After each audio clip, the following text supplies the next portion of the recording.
Welcome to Study Hall, everyone. I am so excited for today's deep dive because we are going to be tackling a topic that is both universal and constantly evolving, and that is marriage. Get ready for a trip through time because it turns out tying the knot has looked very different throughout history. That's right. We're going to be talking everything from Spartan wives managing estates while their husbands were off being warriors to a king with 700 wives. And you know that whole marrying for love thing? It's surprisingly recent. Exactly. So buckle up because we're about to uncover some surprising facts about how marriage has transformed over the centuries. Let's rewind way back before marriage even existed. Can you paint us a picture of what partnerships looked like for early humans? Imagine a world where survival was the ultimate priority. Early humans were all about kinship groups, sharing resources, and making sure the next generation survived. Not exactly romantic candlelit dinners. So basically, Netflix and chill meant figuring out how to not get eaten by a saber-toothed tiger. No pressure to plan the perfect wedding, #Ray.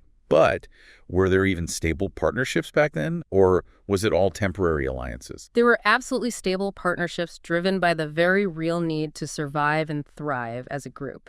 But forget formal ceremonies or legal documents. Oh, okay.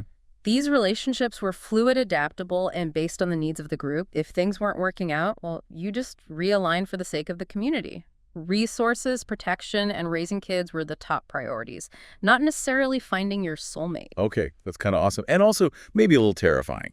No pressure to find the one, but also no Tinder to help you out. Now, we all know about kings with hundreds of wives. Yeah. But was polygamy really that common throughout history? It was surprisingly prevalent, especially polygyny, one man with multiple wives. You can see how it made sense from an economic and labor standpoint, especially in societies reliant on agriculture or herding. More wives meant more children to help out and a larger workforce. Right, like in ancient China, having lots of wives was a status symbol, A&D, a way to ensure a big family to manage the farm. What about polyandry? One woman with multiple husbands, was that a thing too? It existed, but it was less common. A fascinating example is fraternal polyandry practiced in places like Tibet. Okay. Brothers would share a wife, a strategy for preventing family land from being divided up among too many heirs. It was all about preserving resources within the family. I see. And then there's polyamory, multiple loving relationships, which existed in some tribal cultures, emphasizing group harmony and shared responsibilities. So it wasn't always about power or just having more kids. There were social and even practical reasons for these diverse partnership structures. It really makes you think about how different cultures have approached love, family, and commitment throughout history. Now, you mentioned tribal societies. What kind of marriage customs did they have? Did they have anything resembling our modern-day weddings? Tribal societies were incredibly diverse, each with their own unique rituals and traditions. But what's fascinating is that these customs were often less about individual choice and more about the collective good. Think elaborate feasts, dances, symbolic exchanges, all designed to underscore the importance of the union to the tribe as a whole. So less, here comes the bride, and more, here comes the tribe. Exactly. And those dowry or bride price negotiations, they weren't just about money. Right. They were a way to solidify commitments between families and ensure the stability of the community. Makes you wonder if our modern wedding registries are just a fancy evolution of that, right?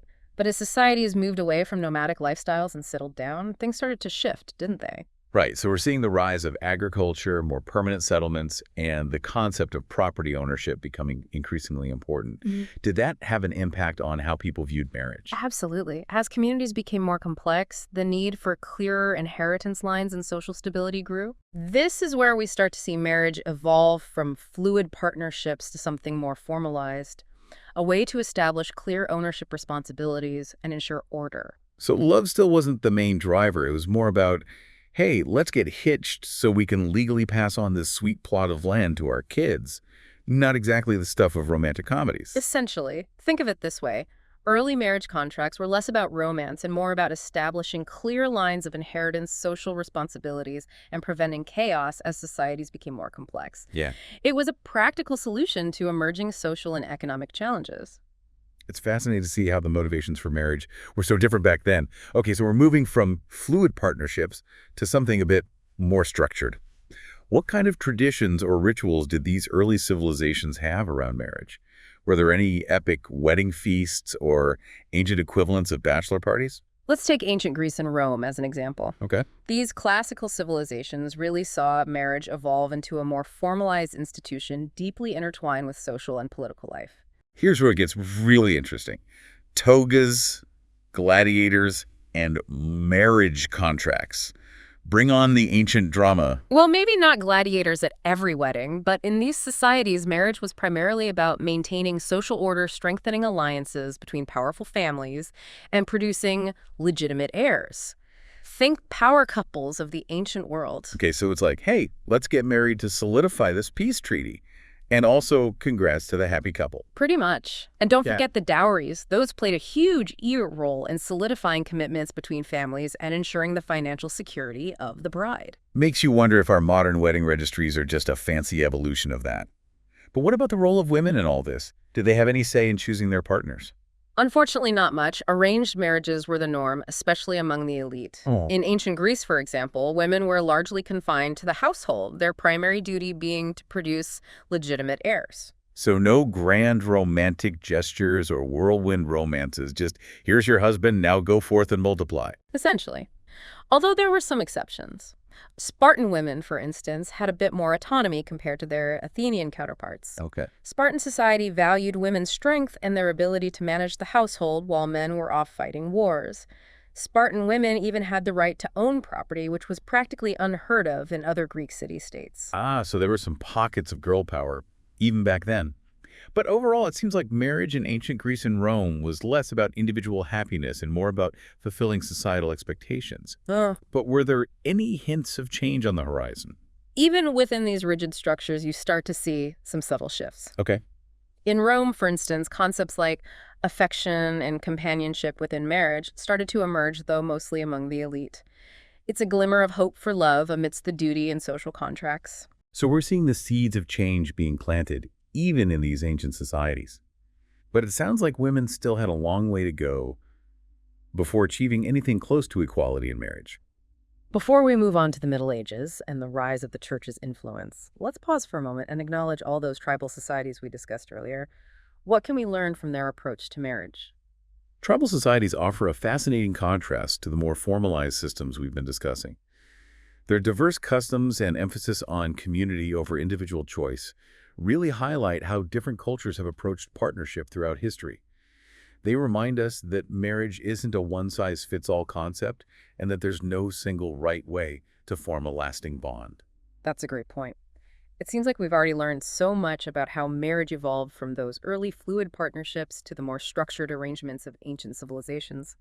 It's amazing to see how social and economic factors shape the institution of marriage from the very beginning.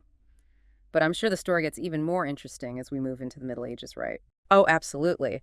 Get ready for knights' chivalry and the rise of the church as a major force in shaping marriage. Stay tuned, because things are about to get very medieval. Ooh, intrigue, power struggles, and maybe a forbidden romance or two.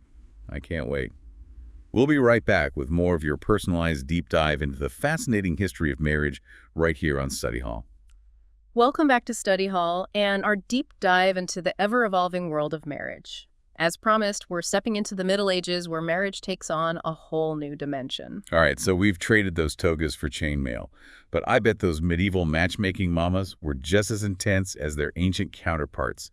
What changes are we seeing in the world of marriage during this era? Well, you're right about the matchmaking, but the big game changer here is the rise of the church. Right. The Catholic Church becomes a major force emphasizing marriage's sanctity and establishing strict rules governing its validity. It's not just about land or alliances anymore, it's a spiritual matter. So less about forging alliances and more about forging a sacred bond. Did people suddenly start having backyard weddings officiated by their buddies, or did they still need the church's official stamp of approval? Forget elopement. The church insisted on formal ceremonies, public declarations, and strict adherence to canon law. They wanted to make sure marriage was taken seriously, both in the eyes of God and the community. Think of it this way. The Council of Trent in the 16th century really solidified marriage as a sacrament, a holy union before God. This added a layer of moral and religious significance that had a profound impact on how people viewed marriage. So a lot less spontaneity and a lot more paperwork, huh? Yeah. I can practically hear those medieval wedding planners stressing out. But all those rules must have had some impact on individual rights. You're absolutely right. While it might seem counterintuitive, this emphasis on formality actually helped protect individuals, especially women, from forced marriages. The church required mutual consent, at least in theory, which was a huge step forward.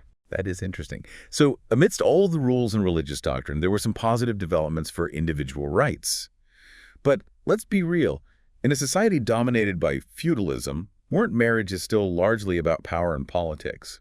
Those medieval lords and ladies weren't exactly known for their romantic sensibilities, were they? You're not wrong. For the nobility, marriage remained a strategic tool. Think alliances, land acquisition, and maintaining that all-important social standing. Right.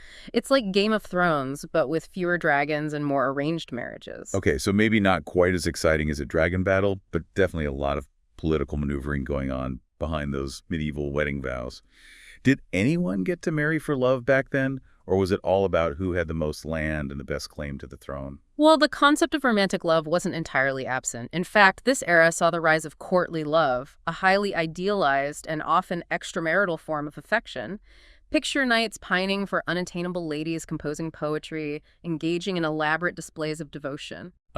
So that's where all those romantic tropes come from. The knight in shining armor, the damsel in distress. But wait, you said extramarital, so courtly love wasn't really about finding a life partner. Not in the traditional sense. It was more of a cultural ideal, a way to explore themes of love, chivalry, and devotion outside the practical realities of marriage. I see. It's like a medieval soap opera playing out alongside those politically motivated arranged marriages. So it's like the medieval version of a romance novel, intriguing, but not exactly a blueprint for a stable marriage. But what about the common folk? What did marriage look like for those who weren't nobles or knights? Were they caught up in all this courtly love drama? For peasants and commoners, marriage was less about grand alliances and more about practical considerations, economic cooperation, and survival, to be precise. They still needed the church's blessing, but their unions were generally less formal and more focused on everyday life. So less about securing a royal bloodline and more about making sure there were enough hands to work the fields. Exactly. Peasant marriages were partnerships of necessity. Think shared labor, pooling resources, supporting each other through tough times. It wasn't always about romantic love, but many couples likely developed deep bonds of affection and respect through their shared experiences. It's kind of heartwarming in a way, isn't it? Despite the lack of romance or grand gestures, there's a real sense of partnership and shared purpose in those peasant marriages. But even in these more practical partnerships, weren't there still arranged marriages or pressures to choose a partner who would benefit the family or community? Absolutely. Individual choice was often limited, especially when it came to things like maintaining social hierarchies or ensuring the economic stability of the community. Even in a less formalized system, social and political factors played a major role. That makes sense. So to recap, we've got the church calling the shots on marriage's sanctity, the nobility, using it as a political chess piece, courtly love, providing a romantic escape, and peasant couples forming practical partnerships for survival. It seems like marriage in the Middle Ages was a pretty mixed bag. That's a great way to put it. The Middle Ages were a time of great change, and marriage reflected those shifts in complex ways. And those changes continued as we move into the Renaissance and beyond, right? Is that when we finally start to see love conquer all and marriage become more about personal choice? Well, not quite that simple, but as we move into the 16th and 17th centuries, some major shifts do occur, forever altering the landscape of marriage. Think Reformation, Enlightenment, huge cultural and intellectual movements that had a ripple effect on just about everything, including how people viewed love and marriage. Buckle up, because things are about to get interesting. Ooh, I'm on the edge of my seat. Bring on the Reformation, the Enlightenment, and all those juicy historical developments that shape the way we view marriage today. Welcome back to Study Hall and the final part of our deep dive into the history of marriage. Last time we left off on the brink of some major societal shifts. How did those massive cultural movements like the Reformation and the Enlightenment affect the way people thought about marriage? You're absolutely right. Those were game changers. The 16th century and the Protestant Reformation really shook things up. Thinkers like Martin Luther challenged the Catholic Church's authority, and that had a ripple effect on how people viewed marriage. It wasn't just a religious sacrament anymore. So less about the church dictating the terms of marriage and more about individual interpretation. Did people suddenly start having backyard weddings officiated by their buddies? Not Not quite backyard weddings, but reformers like Luther really emphasized marriage as a civil contract, which opened the door to greater individual autonomy and the idea of marriage as a source of personal fulfillment and companionship. Ah, so we're getting closer to the modern concept of marriage as a partnership between equals. But I'm guessing this shift wasn't exactly welcomed with open arms, right? You're right, change is rarely easy. There was definitely pushback, especially from those who held on to the traditional view of marriage as primarily a religious institution. But the seeds of change were sown, and they would continue to grow over the next few centuries. And then comes the Enlightenment, with all its emphasis on reason and individual rights. Did that have any impact on the institution of marriage? A huge impact. Enlightenment thinkers like John Locke and Jean-Jacques Rousseau championed individual liberty and the pursuit of happiness. These ideas had a ripple effect on marriage, leading to a greater emphasis on personal choice and the idea that emotional fulfillment within a marriage was actually important. So less about duty and obligation and more about finding a partner who truly makes you happy. It's like the Enlightenment gave Cupid a high five and said, go ahead, shoot those love arrows. Exactly. The focus was shifting from marriage as a purely social or economic contract to one that acknowledged the importance of emotional compatibility and shared values. All right, so the seeds of change have been planted. But how did this all play out in the real world? Were people suddenly choosing their own partners? Were women getting more say in their destinies? Slowly but surely, things began to change. By the 19th and 20th centuries, we see the rise of the companionate marriage, a partnership built on mutual affection, friendship, and shared interests, not just duty or social pressure. This shift was influenced by many factors: literature, art, evolving social norms, and the growing recognition of individual rights all played a part. I bet those swoon-worthy novels by Jane Austen helped a bit too, right? I mean, who doesn't love a good love story? They definitely played a role. Austen and other writers of the era helped shape this new ideal of marriage as a source of personal happiness and fulfillment, not just a social or economic arrangement. And let's not forget the impact of the Industrial Revolution and urbanization. As people moved to cities and became more independent, they had more opportunities to choose their own paths, including in matters of the heart. Right, those big societal shifts definitely had an impact on how people lived and loved. But what about the legal side of things? Was divorce still a taboo subject? That's another area where we see significant change. As societies became more secular and individualistic, divorce gradually became more acceptable and accessible. It's like marriage was finally catching up with the realities of human relationships, right? Not every partnership is meant to last forever. And having the option to end a marriage that's no longer working is a huge step forward. Absolutely. The legalization of divorce, along with other social reforms like women's suffrage and access to education, really transformed the landscape of marriage. And then comes the roller coaster of the 20th century with the rise of feminism, the sexual revolution, the civil rights movement, all these forces challenging traditional norms. Did marriage manage to keep up with all the twists and turns? Surprisingly, yes. We see a greater emphasis on shared decision-making, a more equitable division of labor, and a growing recognition of the needs and aspirations of both partners. Marriage was no longer immune to the winds of change. It had to adapt or risk becoming irrelevant. And adapt it did. And we can't forget one of those significant milestones in the history of marriage, the legalization of same-sex marriage in many countries. Absolutely. The fight for marriage equality was a testament to the power of love and our evolving understanding of what constitutes a valid and meaningful partnership. It's amazing to think how far we've come, from arranged marriages for political gain to recognizing the right of all individuals to marry the person they love, regardless of gender or sexual orientation. It really is a testament to our capacity for growth and our ongoing quest for a more just and equitable society. As we wrap up this incredible journey through the history of marriage, what's the key takeaway for our listeners? I think the biggest takeaway is that marriage is not a static institution. It's a reflection of us, our values, our needs, and our dreams for the future. It's constantly evolving to reflect the changing world around us. So in a way, the history of marriage is a mirror reflecting the history of humanity itself. It tells a story of social progress, evolving beliefs, and our enduring search for connection and belonging. Precisely. Good. And as we continue to navigate the complexities of modern life, marriage will undoubtedly continue to adapt and reflect those changes. What a fascinating journey. We've explored everything from prehistoric partnerships to the complexities of modern marriage. We've seen how social, economic, religious, and political forces have shaped the institution of marriage throughout history. And we've learned that marriage is not a one-size-fits-all concept. It's a reflection of our values, our needs, and our hopes for the future. What does your ideal partnership look like? How do you envision marriage evolving in the future? Thanks for joining us on this deep dive into the fascinating world of marriage right here on Study Hall.